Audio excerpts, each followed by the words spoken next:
Yes, please. Yes, Carlos, thank you.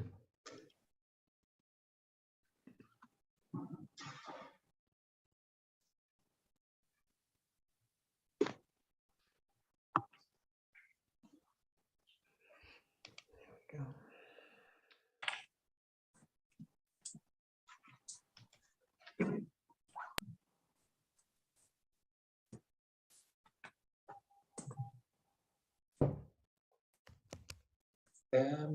Maybe if you can move just a little bit so that Jim can see you, otherwise you're out of the scope of the camera. So just move your seat a bit closer. Thank you. I think he can see you now.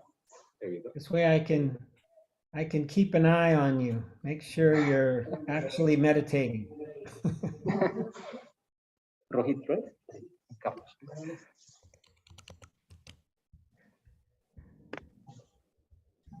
That's funny. Hello, Robert. Hi, folks. Thank you. Nacho. Why don't we wait maybe a minute? Another Hi minute. there, how you doing, everyone? Hello, Hi, Nacho. Nacho. Hello, Juan. Nacho es del gestor.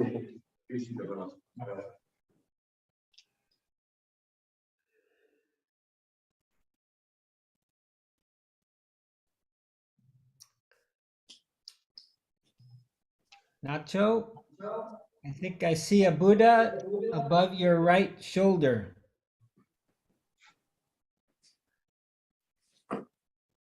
Ah, very nice. Very beautiful. Hola, Emilio. Bienvenido de nuevo. Thank you.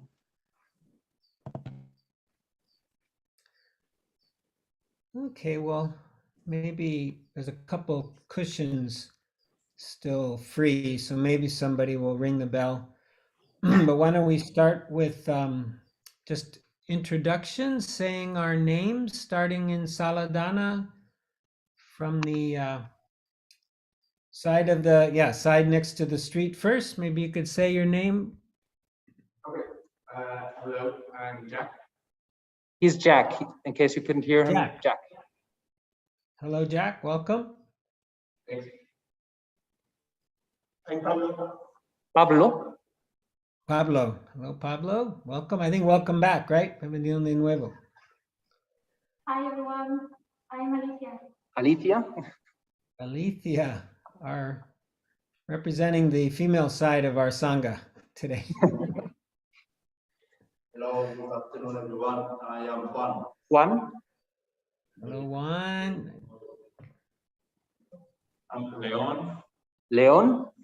This is Leon, one of our new teachers at Saladana. Welcome, Leon. Gracias. Hello, I'm Rohit. Rohit. Rohit. Okay, welcome back, Rohit. Yeah, I remember you were here, I think, last week, right? And Carlos. Carlos. Thank you, Carlos. And online, let's see, we can do it alphabetically from your first name. This would be Gore. I guess I'm the first one. The first Yeah, letter. actually, Emilio would have been. That's okay. Hello, Gore. Okay. I didn't see Emilio. Oh, you can't It's okay. see him? Now I can. It's okay. This is Emilio from Madrid. Emilio from Madrid, welcome. This is Nacho, also living in Madrid. Hello, Nacho. Hi, Welcome Nacho. back. Hi, I'm Robert. I'm in the UK at the moment. Hello, Robert. Welcome back. Okay. So let's see. I'm going to change this. So most, if not all of you have been with us before. Just in case you haven't, or Leon hasn't. So we'll start off with a seated meditation of about 30 minutes, 31 32 minutes. I will give some guidance, but we will spend also quite a bit of time in silence, practicing. And por casualidad, there was a request by one of our members to talk a little bit about self and not self, which is a very difficult for some people, most people, concept to grasp in Buddhism. But it's also part of the teachings related to the third noble truth, which we're going to talk about today. And so what I invite you to do during the meditation, and I'll offer this a couple times to remind you, is maybe I'll wait a minute for our new guest to settle in. Yes, libre. This chair is available.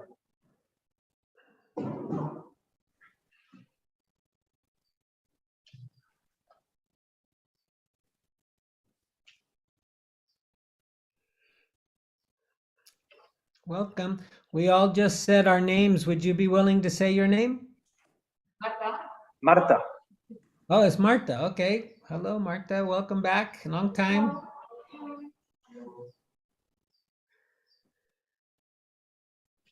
So I was just giving some brief introduction instructions to our meditation for today, which will come in a minute. And this is a huge, huge lifetime topic, really, this issue of self. And very much the practice is about deconstructing the self, because in this point of view, this perspective, this philosophy, the self, the sense of self is a construction. It's a fabrication. It's not real in the sense that we think of it. And so during the meditation, what I invite you to be aware of, or to ask yourself whenever you feel like it, where is the self? Where is the self? See if you can find it. And this looking in and of itself, all by itself, can calm the mind.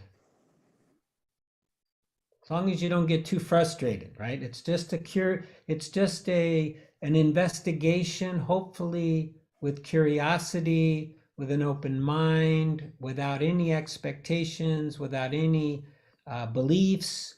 Just, where is myself?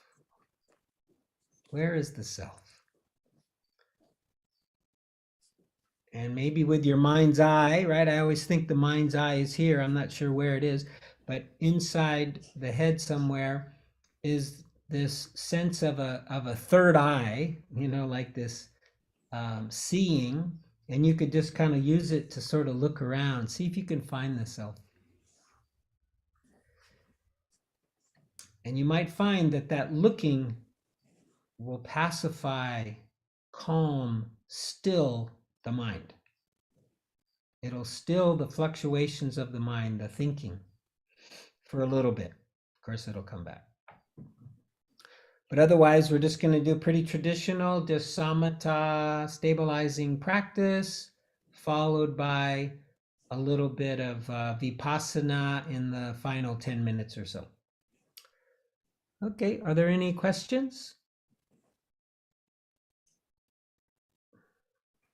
And don't worry, it's not going to be complicated.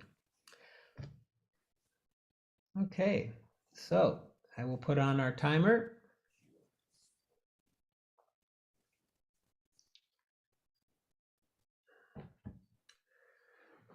So let's find a comfortable posture, a posture that is erect, noble,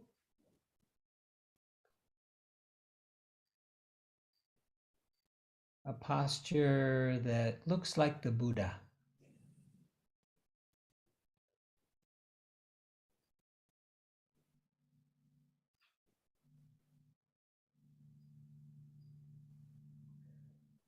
And so I invite you to be aware, notice your posture, your body, this form, rupa, just sitting wherever you happen to be.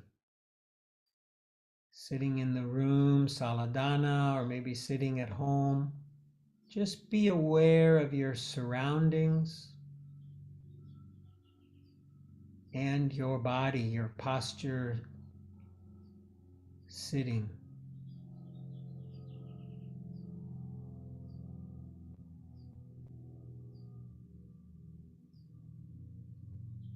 Maybe noticing any sounds that might be present, any sense of connection or knowing to what's around you.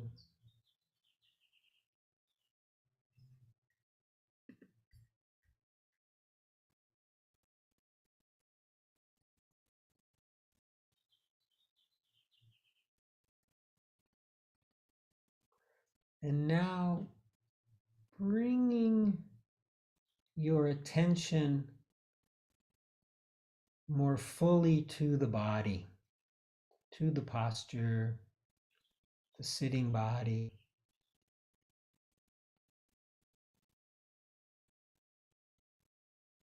Noticing sensation in the body.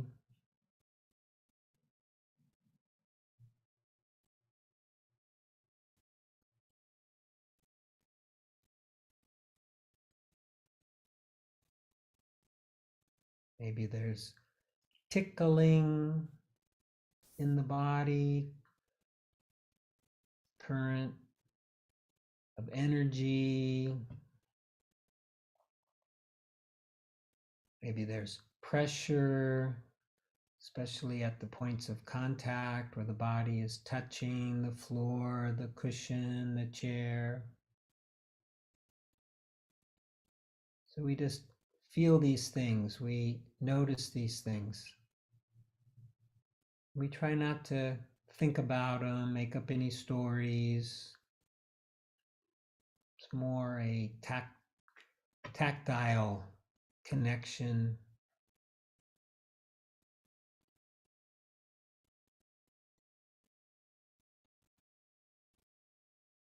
We allow the surroundings to remain in the background. We don't push them away, sounds. But we're now putting our attention onto the body, the posture.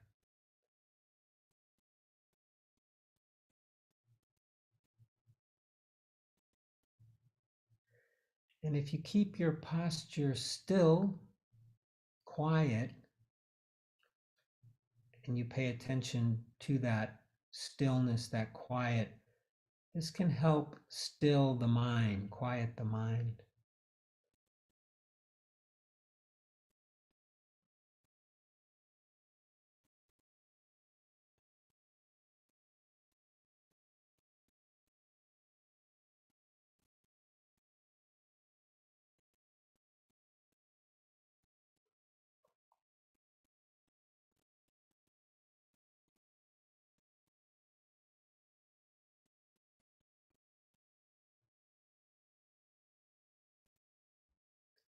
And now I invite you to find the breath.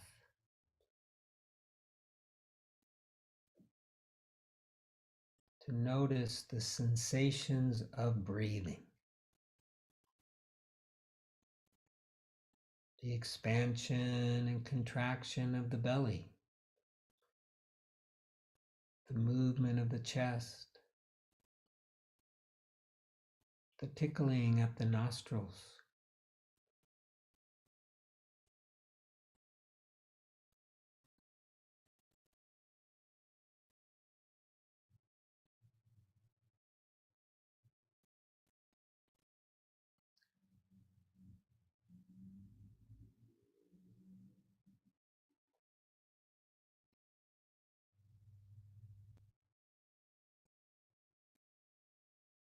Just feeling the breath,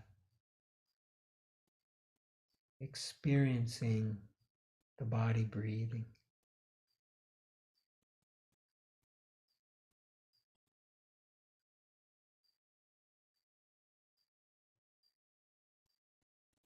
And when thoughts arise, when the mind drifts off into planning or remembering or judging, when we notice that, that's a moment of awakening again. That's a moment when we're once again present, a moment to celebrate. Ah, I'm back. And then we just gently come back to the breath. You don't even have to push away the thoughts. You don't even worry about the thoughts. Just come back to the body breathing. Again and again, doesn't matter how many times we come back, just so long as we come back.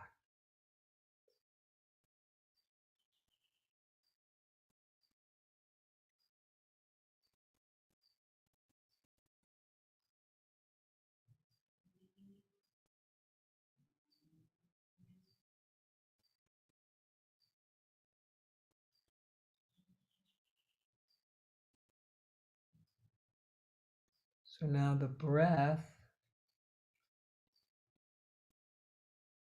can be an anchor, object, a home base for us to keep returning to.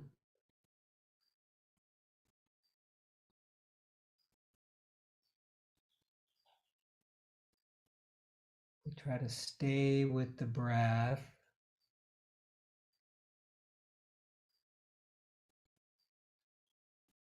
And then when the unconscious decides to go on a little vacation, when we notice that, we celebrate again, we come back to the breath.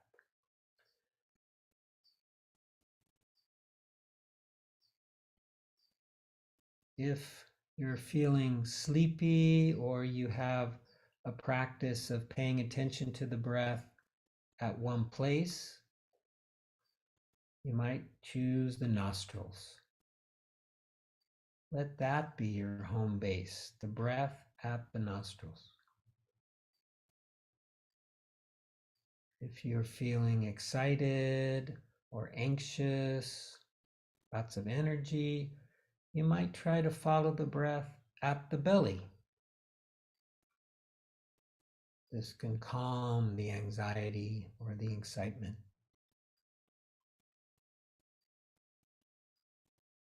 Or you can follow the breath throughout the body breathing.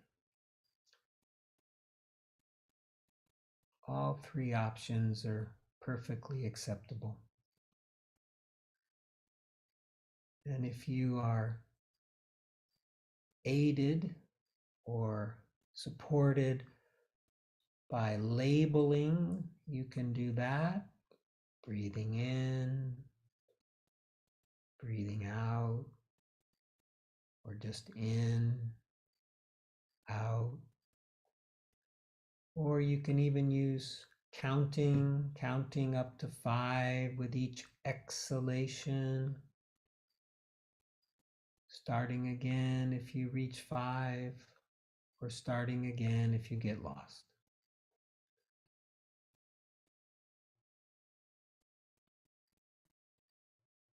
So just when we notice we've been lost in thought, when we wake up from that dream, we celebrate, we come back to the anchor, the breath, again and again. This is our practice. So let's practice a while.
So hopefully there's a little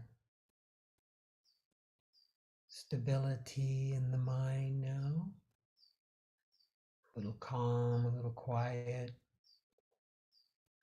And if not, no problem.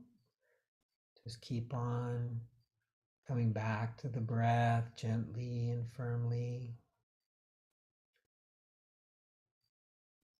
But if you have a little stability and want to practice a type of vipassana or insight meditation, we can try with this question. Where is the self? Where is that me, that I, that yo?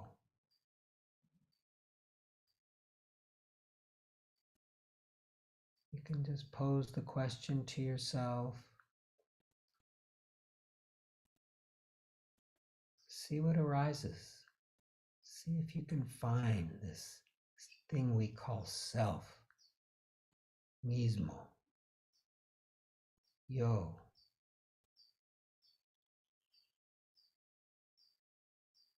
Just pose the question. See if there's an answer. Go back to the breath, stay with the breath.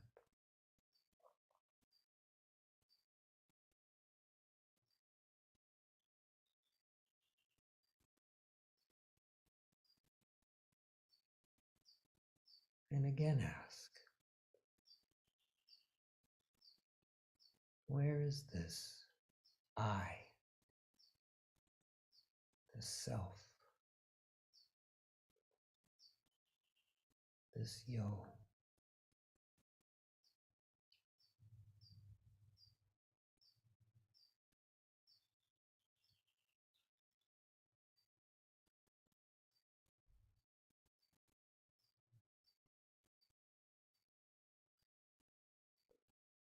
Maybe another way of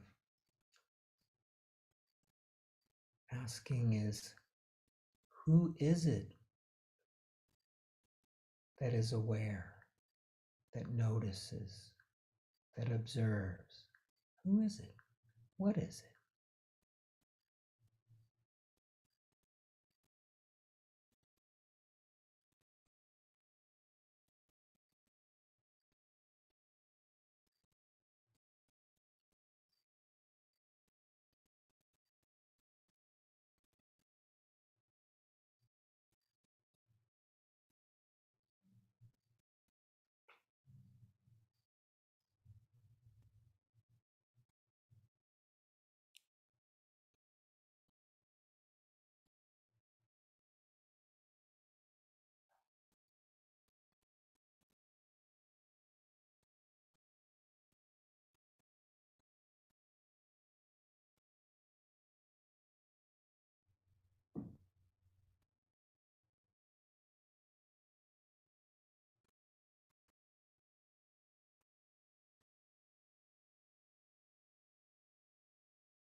So, no matter where your mind has been or how this meditation seems to have gone, let's return the attention to the body. Reground the mind into the body, reestablish that embodied presence.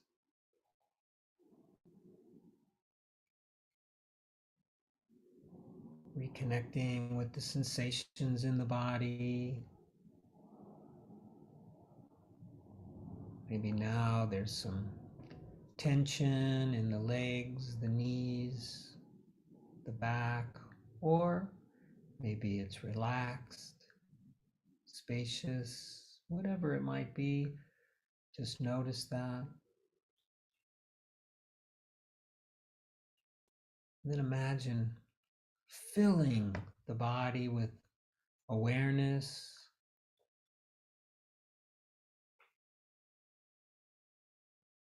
bringing the whole body, the whole posture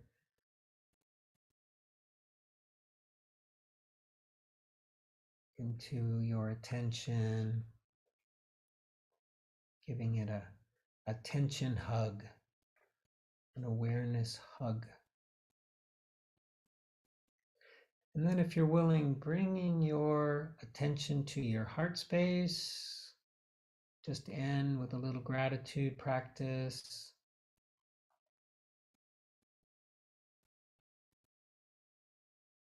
Just feeling your chest area, your heart, and then mentally thanking yourself for your practice, the goodness of your practice, for having taken time out on this Sunday, Easter Sunday in many places, to connect with yourself, take care of yourself in this way.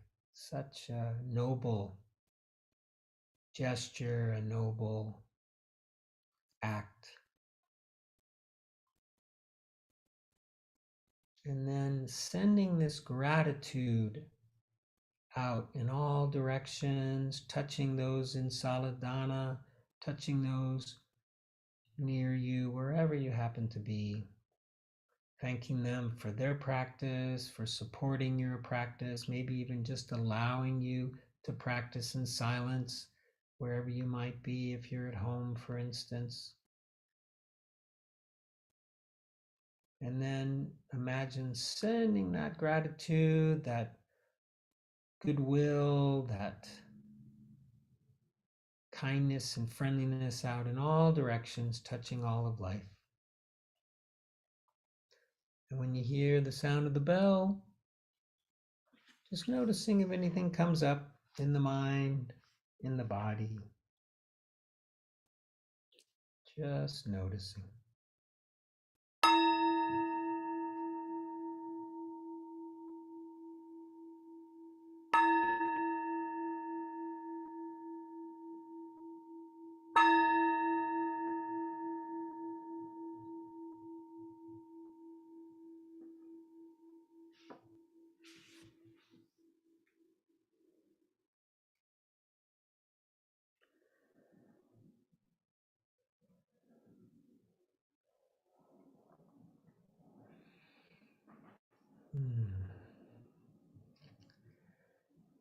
Thank you all very much.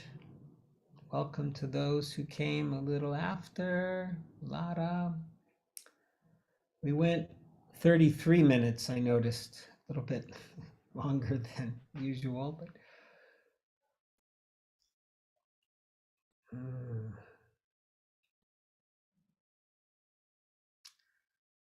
so I thought what we would do, we would try to bring to an end, I guess you could say, a stopping point on the third noble truth. And I'm going to rely a little bit on Joseph Goldstein's mindfulness book. But before that, maybe I'll do kind of a summary And then we'll do a little walking meditation, maybe allow it to sink in a little bit. And then we'll go to Joseph's book and look at a few helpful quotes. So in the summary, for those of you, especially maybe who haven't been coming over these last 5 or so, 6 weeks, when we've been talking about the Four Noble Truths, I'll just quickly give a summary again of the Four Noble Truths, of the first 3 especially. And this is core Buddhist philosophy, right? This is something that's shared and agreed upon in all types of Buddhist practices. Doesn't matter if it's in China or India or Thailand or whatever, or America or Europe. And the first of the truths is that there is dukkha, or unsatisfactoriness, in life. There is suffering. We sometimes translate it as stress, unhappiness, discomfort. This is part of being human, right? Is that we experience anxiety, we experience stress, we experience suffering, we experience unsatisfactoriness. And this is fundamental, this is core in Buddhist teachings, to acknowledge this rather than to try to pretend it's not true, to ignore it. It's the first noble truth. The second noble truth is that there's a cause of this, and it's craving. Tanha is the Pali word, and craving is expanded to, I like the best way to kind of think about it is wanting, greed, we can say, greed, or not wanting, aversion, hate, or confusion, ignorance. These are the 3 causes. These are the 3 things that create this craving that then creates our suffering. And it really has very little, if anything, to do with external circumstances. It's internal, it's mental, it's an inside job, as we say. And it's an against the stream teaching, because this wanting, not wanting, confusion, especially the wanting and not wanting, are probably instinctual for survival purposes. So they're deep in us. We want things to keep us alive. We don't want things that might threaten our life. Survival instincts.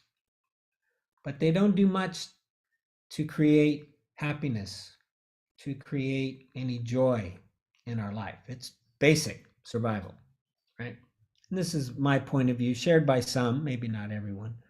And then the third noble truth, which we're going to hopefully finish up today, is that there is a cessation, or there is a way out, right? There is a way to stop the suffering. And to put it in real basic, English terms, you could say it's letting go. Letting go of the craving. Not craving. Maybe that's a better way to put it. Don't crave. Just don't do it. Don't crave. And the fourth noble truth is there's a path. There's a path to this not craving, to this cessation of craving. And that is the Noble Eightfold Path. So on this third noble truth, there are ways that we can see things, and in some Buddhist practices, in some Hindu practices, for instance, Advaita, underneath the greed and the hatred is confusion. ignorance. So in some perspectives, the ignorance is the real problem. If we can just correct the ignorance, the antidote being wisdom, then we will let go of the hatred and the greed. So we want to see clearly. This is the idea. And this is where vipassana comes to play. This is its role. Its role is to see things clearly, to have insight. That word can be translated in English as insight. There's not a real good Spanish translation of it. So some people are even thinking in Spanish, we will also use the word insight. But it's seeing clearly. And it's seeing that all phenomena, all conditioned phenomena have three characteristics. They're impermanent, always changing, never static. That they're imperfect in the sense that even if they're great, Real Madrid won, that ends. And that happiness or joy or whatever that we may experience is momentary, and then it ends, and then there's unsatisfaction again. And then the third one is that there's no self. It's impersonal. I love how that kind of really fits into with the impermanent and the imperfect. It's impersonal, that there's no self that's fixed, that's long, everlasting, that is this me on which the world revolves around.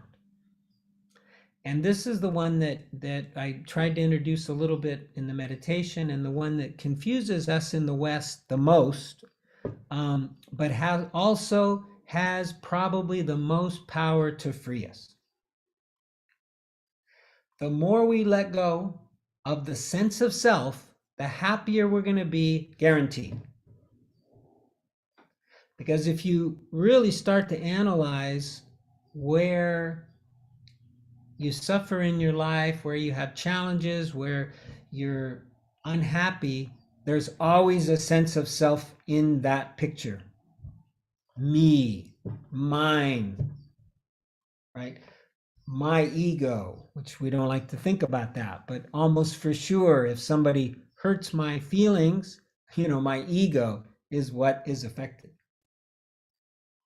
Some people call it the ego, some people call it self, some people, like in the Thich Nhat Hanh tradition, they might call it the inner child. There's various names for this part of us that thinks the world revolves around it, right? It's just self-centered. And again, I believe, this is my belief, again, I'm not the only person who thinks this, but maybe there are others who don't. But I believe this sense of self is also a part of our survival instinct, so to speak. It's like, if there was no sense of self, why would I want to propagate? Why would I want to continue on? Why would I want to spread my genes? And if we kind of assume that life is about continuation, then there are these characteristics that all beings have, all life has, to want to continue. Something's driving it. I'm not sure what it all is, but a sense of self, I think, fits in very easily into that point of view. With a sense of self, I want to continue. The problem, though, with this sense of self is it doesn't bring happiness. Yeah, I might continue, but life's I was going to swear there for a second.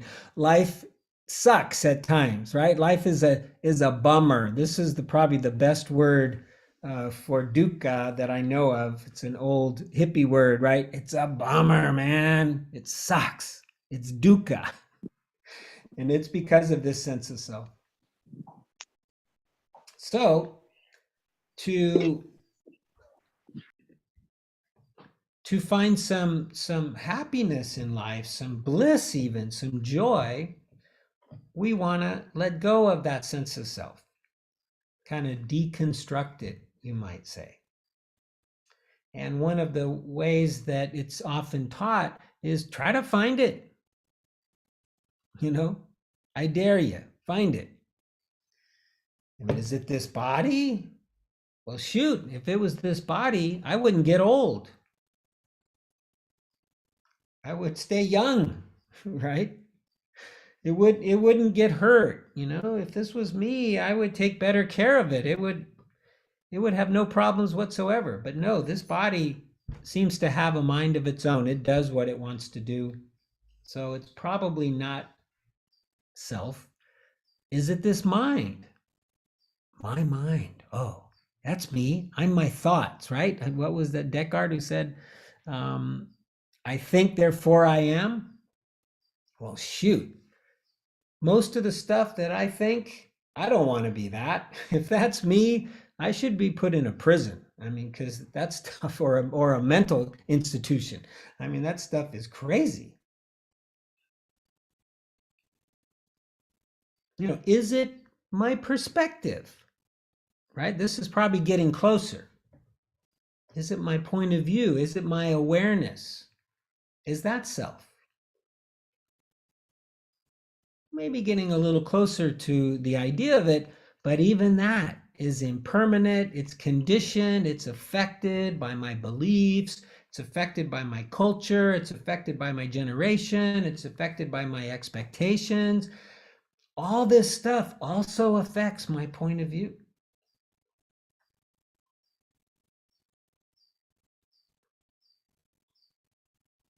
And then if we just try to find it, physically, look for it, it's like, where in the heck is it? So we start to let go. Okay, maybe there isn't a self, really. Now I shared this with Nacho, an interview by a friend of mine of a man who's written a book about how to live with non-self. How to Live with Non-Self, I think is the title of the book, coming out in May. His name is Dr. Jay Garfield. And he puts forward in this podcast, in this interview, a way of looking that kind of, I think, touches on it pretty well. It explains it pretty well. And that's thinking that life is very similar to a play. The theater, right? We think of Shakespeare, or maybe in Spain, I don't know who your great playwrights were, but the actors are not actually really the character they're playing, right? They are persons who are then acting out a role. And we've heard of some actors who get so attached to that role that they can't even identify when they're in the role and when they're outside of the role in real life. They just become enmeshed with it. Well, this is what life is about. We become so enmeshed with this idea of self that we think it's real. But in fact, it's really just a role. It's like that. It's just a role that we're playing in this theater of life. It's just a series of experiences that we're having during this, however many years we're on this planet. And so why is this important, right? The more we let go of the sense of self, the happier we are. Period. And I mean, I'm not saying happy like the sense of, again, Real Madrid. I always use Real Madrid as an example, but they won. Like, here in America, we watch a lot of basketball, and yesterday my team, the team from my area, they won. So like my brother, who I'm with here, or was, he left, but he was with me these few days visiting my mother, and he's so excited. He goes, "Today was a good day. My basketball team won, and so did my football team, Liverpool." Right? So he was happy for like a minute. It's not that kind of happiness. This is more of a freedom. This is more of a lightness. This is more of a spaciousness, right? It's more like joy, or even can feel almost like a bliss. It's just so light. And the more we let go of this sense of self, the more this will arise. This sense of lightness, this sense of spaciousness, this sense of joy. And of course, the ego and the whatever you want to call it, this sense of self, it wants to survive. And so just like our thoughts keep coming, the sense of ego, the sense of self will keep trying to reassert itself. And even the Buddha said it's the last thing to go. It's a lifelong practice of letting it go. And the more we can do it, the happier we are. And, and I'll stop with this and then we'll do a little walking meditation. But, I'm watching my mother go, right? And she's doing a hell of a good job of letting go, because she was not one to let go of anything. I mean, she epitomized, the kind of the greed and the hatred, always wanting and not wanting. And, she's even said every day from her hospital bed, I'm fussy. I've always been fussy, right? So maybe not all of you know, fussy is like tickies Mickeys, right? It's like always has a preference. And I can see the letting go in her, because even as she lays on her deathbed, she will laugh. I can make her laugh, right? I can make her smile. I don't have to say something even all that funny and she'll laugh. She rarely laughed, right? So I can see in real life, face, person to person, how letting go, even when faced with the end of this physical existence, works. It works. Okay, that was the Jim Forbes summary of at least this, especially this part of the third noble truth. And then we'll pull a couple quotes from Joseph. But why don't we do a 5-minute walking meditation? Does that sound good? So if there's any of you who are unfamiliar with how we do it generally at Saladana, is try to walk the width of the room, right?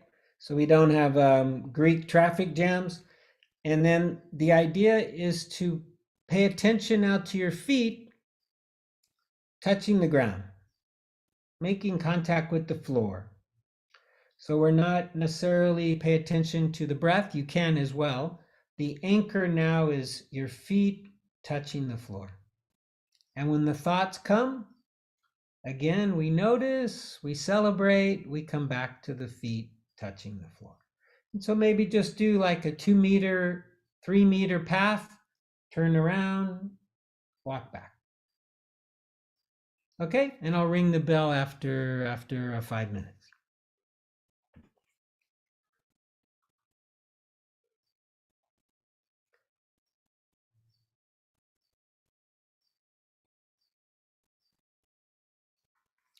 I will walk as well.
Thank you all for your practice and for coming back.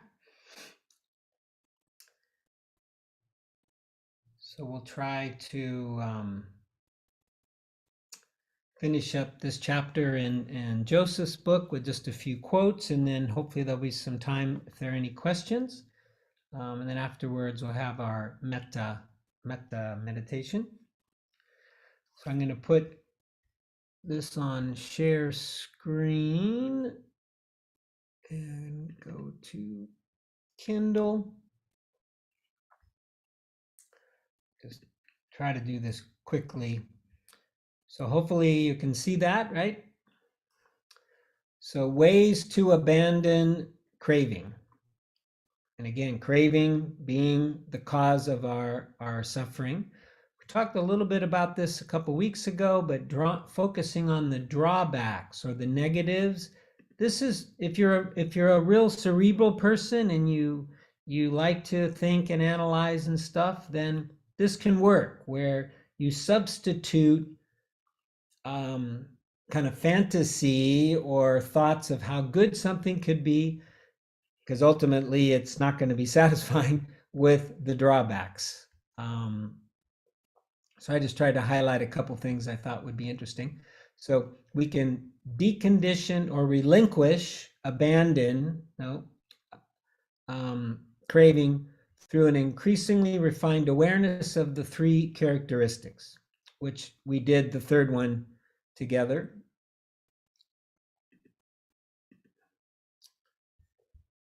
This is a word, oops, I got something right in the way, that I rather like, and I guess Joseph does as well.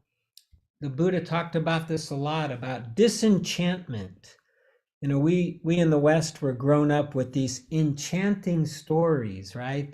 The maiden who is kissed by a prince and then becomes a princess, you know, or something, is very enchanting, right? These stories. But in Buddhism, the idea is to see clearly as to how things really are. And so it's a process of disenchantment. It's waking up, as Joseph puts it, from the dreamlike state of ignorance.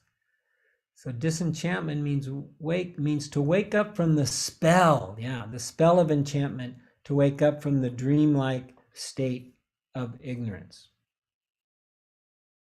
I rather like that. Notice how impermanence, we can see this in our daily lives very easily, just noticing how things come and they go. He says, an increasingly refined awareness of these three characteristics, the impermanence, the imperfect, and the impersonal, leads to a disenchantment that frees the mind.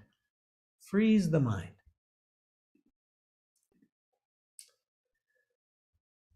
Cut through identification with the knowing mind. This is a bigger topic than probably could be done in 1 minute, but next time you meditate, try to just, or you can even do it just walking down the street. You can do it at any time.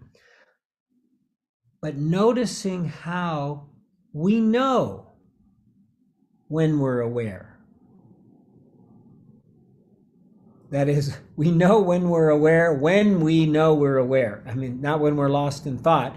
We're always aware all the time, but we often don't know it. And it's just that knowing, oh yeah, right now I'm listening. I know it. I'm talking. I am making words out of my mouth. I'm processing them. I'm hearing my own voice. This knowing, this consciousness right here is not a thing that exists, but an event that occurs. It's something that just comes and goes.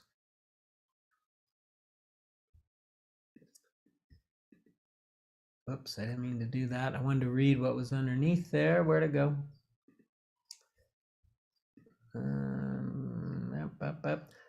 The question then arises, how can we cut through this subtle identification with knowing, with consciousness?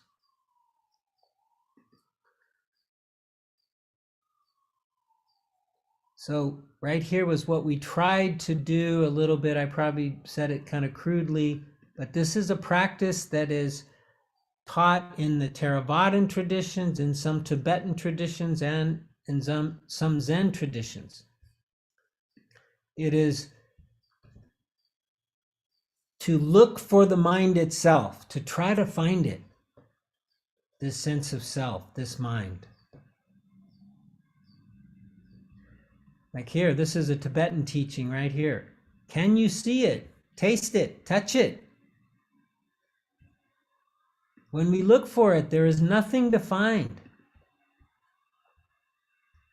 And this is beautiful right here.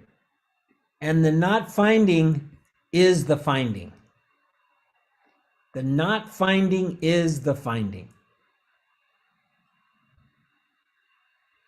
What we find is that the mind is empty, selfless. This is its true nature. And I'm not going to read that. Don't have enough time. Okay. This deeper freedom, this end of craving, comes through a profound inner shift of understanding. Understanding being the opposite of ignorance, right? In which the strongly held view of self is purified through the experience of what is unconditioned, unborn. That also is a huge topic, the unconditioned and the unborn. We're not going to fully get to it today, but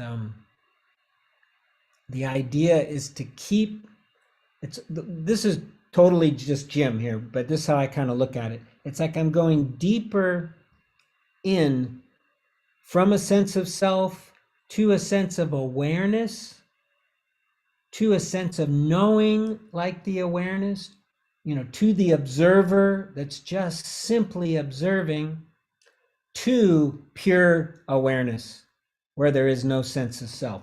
That last one is the goal. That's nibbana. When we get to a sense of consciousness, awareness without a sense of self, we are now fully free of greed, hatred, and delusion. We have now reached nibbana. But it's a process. For some, maybe they've been struck, by the gods of whatever, and they get it like that. But for the vast majority of us, it's a process. But we keep getting freer of the self and more into the awareness, the pure awareness. As practice matures, right? So this is a practice, as a stage. As practice matures, we reach a stage of perfect anonymity, where all the factors of enlightenment ripen, right, like a fruit. At this time, there are no cravings or yearnings. This is what comes. The mind released. So this is a beautiful, I love this topic, but we don't have time to go into it. But I'll just, right here, all that remains is simple awareness, utterly pure. That is the promise, right? That is possible. And we can get little tastes of it many times. We talked about this last week. This Thai forest monk says, he emphasized that the defilements, those obstaculos, those things that get in the way, the path and enlightenment are all right in our own very own heart. They're all accessible right here in this phantom long body. So I'll end here with this. This is from the Buddha. Consciousness without feature, without end, luminous, right? I think that word is pretty clear. Luminous all around. Here, water, earth, fire, and wind have no footing. The four elements, no footing. Here, long and short, coarse and fine, fair and foul, name and form are all brought to an end. With the cessation of the activity of consciousness, each is here brought to an end. That is nibbana. Let's see. So this is very good advice here. With our practice of mindfulness and wisdom, we keep deconstructing the sense of self until only the ultimate ease, right? Facilidad. It's just, so easy. We just pass through our experiences without effort. That's all that remains. The final uprooting of greed, hatred, and delusion. The third noble truth is the cessation of suffering, realized is the unconditioned, achieved is the end of craving. And that, my friends, was the chapter, the end of the chapter on the third noble truth by Joseph. And that leaves us a couple moments for any questions. Does anybody have a question or want to make a comment or share an experience? Yes, sir. Who is that? Nacho. How did Nacho? Nacho, you beamed yourself into the room. Huh? Okay. So it's true that maybe, and I say maybe, sometimes I might be starting to feel like I get to that point where meditating I can let go of my ego, let go of my mind, and at the same time I'm starting to feel like my ego is very strong, my mind is very strong, and every time that there is suffering in my life, I identify this suffering coming from my ego, coming from my mind. The problem is that the moment that I start feeling this joy of letting go and all of that, immediately my ego comes running in and saying, yes, I did it. Yes, I'm at the no ego. And at the same time, it's like my ego, and it's my ego, but I mean, I know the theory, but in the practice, my ego is like, I want to get rid of the ego, I want to get rid of the mind. So it's like I'm nurturing my ego by wanting to let go of the ego, and yeah, for me it's a little bit confusing. I don't know if I'm explaining myself or. Yeah, and I was able to hear you quite well, Nacho. Were everybody on Zoom? Were you able to hear Nacho? So good. So Nacho, what I heard is an absolute normal, natural progression on the path. Absolutely normal. And like I mentioned, the Buddha even said that letting go of the ego, that extinguishment of the ego is the last thing to go. The last thing. So we're talking about literally a lifetime of this practice before you get to the ultimate release. And yes, the ego, and what's interesting, you see this in long retreat. If you get a little period, an extra long period of no ego, the ego will come up stronger to make sure you don't forget about him or her, right? Or whatever it is. It will try to counteract, all those minutes that maybe you were just in pure consciousness or whatever. It wants to survive just as much as anything. And so this is the game. But one of the teachers here in California I like very much, Rick Hansen, he talks about rewiring the brain, rewiring our neural pathways. And one way to do it is when you have those periods where the ego is not present, savor them, appreciate them, embrace them, because this will create a new neural pathway. This will reward the unconscious, because it's all about the unconscious. It'll reward the unconscious for being without the ego for some period of time. And the more we appreciate this, so like try not to, and this is a practice, it'll take time. Try not to say the problem is. No, there's no problem. What you're doing is beautiful and perfect. So try to replace the problem is with, this is the progress. Try to see the glass half full instead of half empty. And the more we do that, the more we reward the mind for being free of the ego, and the more it will want to be free of the ego.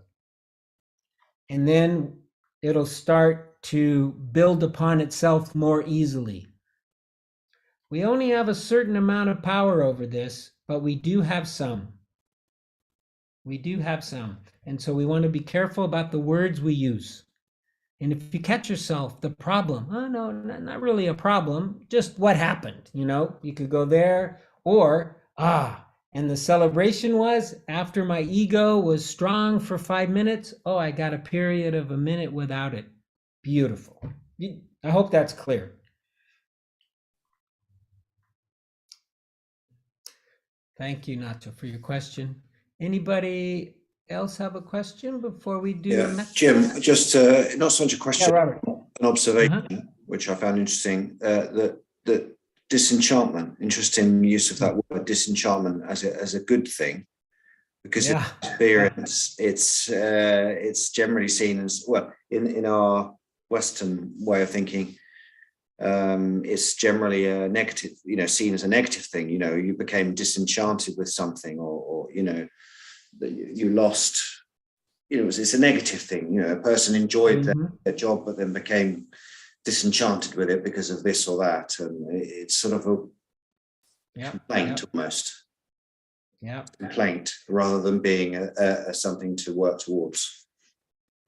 Yeah, this is. Were you in the room? Were you able to hear Robert's question about the disenchantment, or his observation? Yeah. And yes, in the Western world, the enchantment, the fantasy really of what could happen. I mean, yes, this has got a whole different kind of perspective here in the West. And the reality is that just because we become disenchanted with something doesn't mean we become disinterested. It doesn't mean we don't care. It just means that the illusion, the dreamlike state of it is snapped, is gone, and now we see things clearly, but with curiosity, with interest, with love, with compassion, with sympathetic joy. All these things still exist, but we're not confused. We're not waiting for the prince to turn us from a frog. No, wait. How did that go? I think the prince was a frog, right? And then he kissed the princess and turned into a prince or whatever. Those illusions are snapped. It's about seeing things as they really are.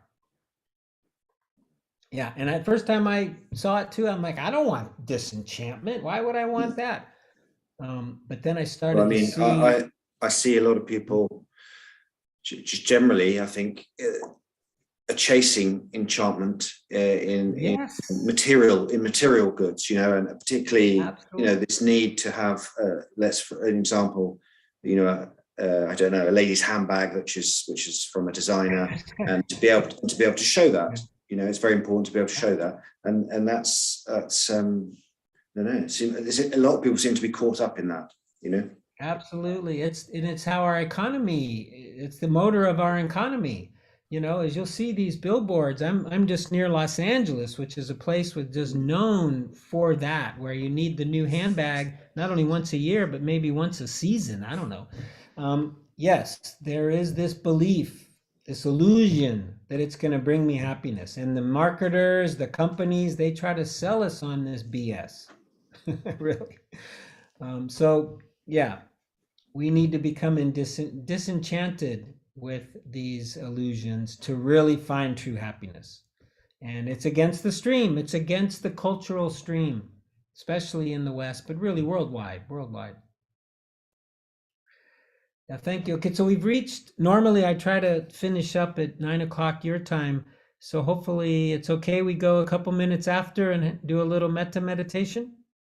Any objections to that? Okay, good. Okay, so just a couple minutes. As most of you know, this is a practice where we use phrases, and we offer good wishes to ourselves and others. We'll do them in 4 groups. Okay, the yo, but this is where some people will go, what happened to the self? Now we're doing it for ourselves. It's this process, okay? So the yo process, and then we'll do, I like doing right now the people of Ukraine second, and then a difficult person third, and all beings fourth. So metta can mean buena voluntad, it can mean goodwill, loving kindness. So we're going to offer these up to ourselves and others. So may I be well. So you could say that mentally to yourself, may I be well. May I be safe. May I be happy. May I live with ease.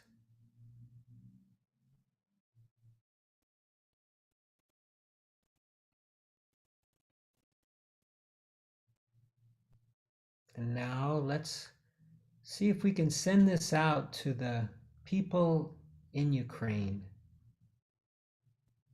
Might be a little more difficult, but let's just imagine. May they be safe. May they be well. May they be happy. May they live with ease.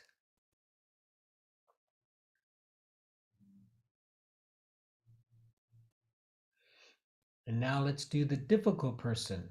So this is a being where maybe you have a little conflict, a little hurt, a little resentment. Imagine this person, this being. Bring that person to mind. May you be well. May you be safe.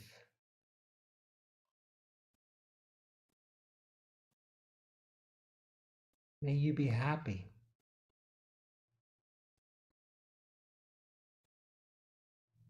May you live with ease.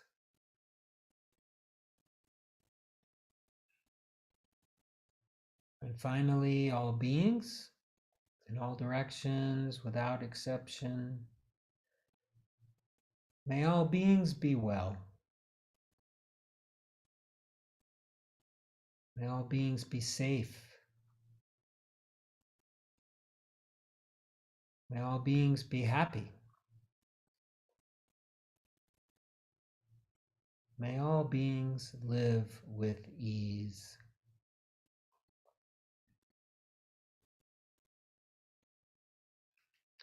And finally, in the tradition of renunciation, of letting go, of generosity, we offer up the fruit, the merit of our practice today, our Sangha, our community, the teachings, and our Buddha nature. Offer these up to the benefit of all beings. May all beings be happy and peaceful, healthy and strong, safe and protected. May all beings be free from suffering and the causes of suffering, free of war and violence, discrimination, racism, and hopefully free of coronavirus and any other disease. And may all beings find their truths, find their path that will lead to the end of their suffering. May all beings be free.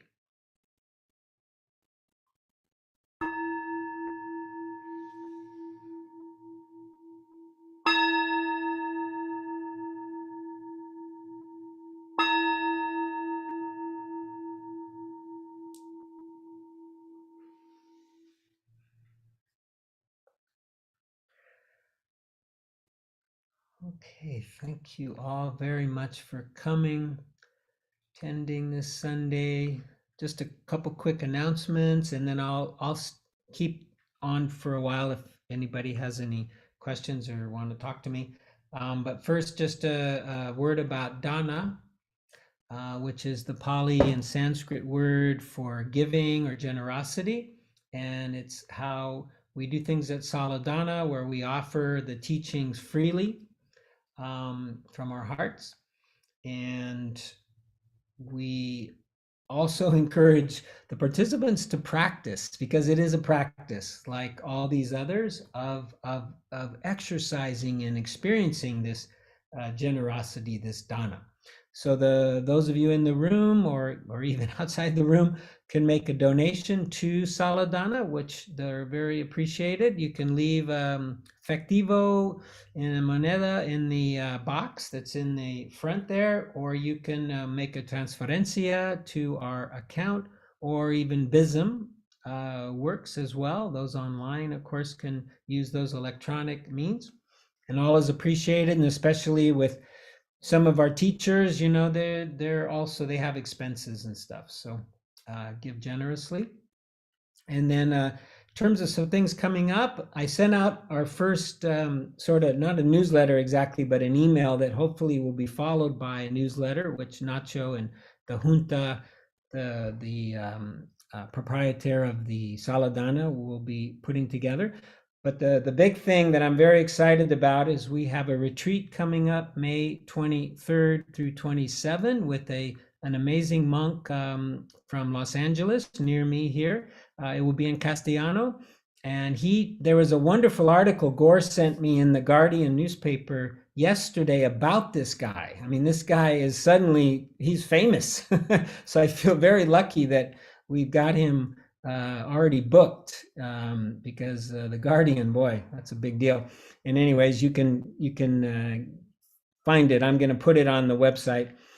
And then also we have a new class with Leon, who is present today. Leon, can you wave your hand? Yeah.